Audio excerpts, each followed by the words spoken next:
Most doctors have to attend an inquest at some point in their career. Inquests have just one purpose, which is to answer these questions. Who was the deceased, and when, where, and how did the death occur?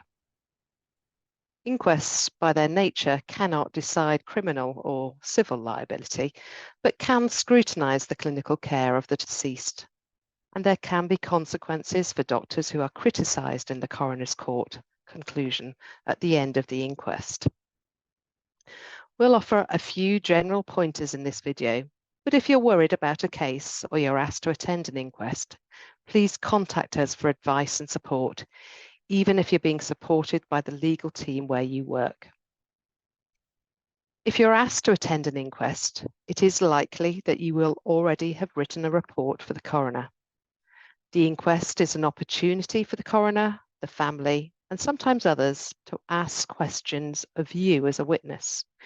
It is not a matter of just reading out your report. We're sometimes asked if it is mandatory to attend an inquest. In short, it is.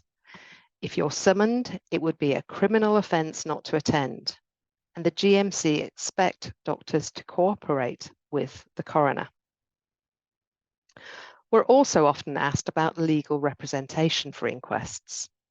It's often unnecessary, but it is something to consider, especially if you're worried about being criticised or if you're named by the coroner as an interested person or IP. This IP status is given by the coroner to the bereaved and to anyone whose actions or omissions the coroner considers might have contributed to the death of the patient. Interested persons have the chance to see all relevant documents, such as the post-mortem report, and to question other witnesses. Please do call us for specific advice if you're named as an IP. Even if you don't need legal support, there are sometimes things you can do to prepare for your witness appearance.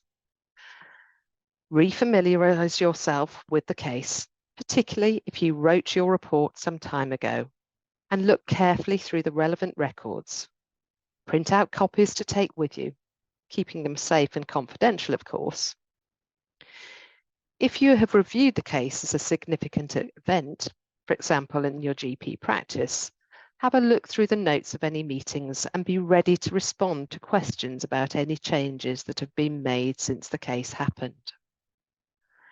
Have a look through our guidance and the GMC guidance on appearing as a witness.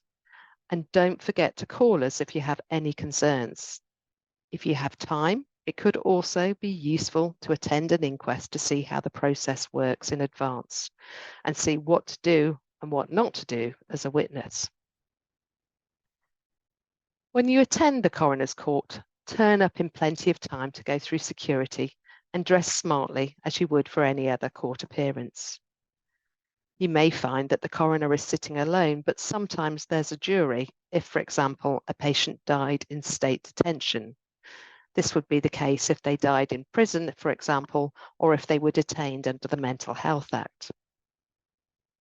If you're called to attend an inquest with a jury, these inquests can be involved, so please call us for individual advice. When it's your turn to give evidence, you'll be required to swear an oath or affirmation and promise that your evidence will be truthful. You should prepare to be questioned by several people. The coroner will go first. Next, a member of the deceased family or their legal representative can question you. Then members of the jury, if there is one, and then your legal representative, if you have one. Sometimes questions stray outside the scope of the inquest. It's the coroner's role to determine any inappropriate questions and bring them back on track. If you're questioned in a way that implies you committed a criminal offence, you're not obliged to answer. There are a few guidelines that may help you when you are in the witness box. First, and probably most important, listen very carefully to the question and answer exactly what you have been asked. Don't try and anticipate or interpret the question or try to predict the next question. If you're not certain what answer they're looking for, ask for clarification.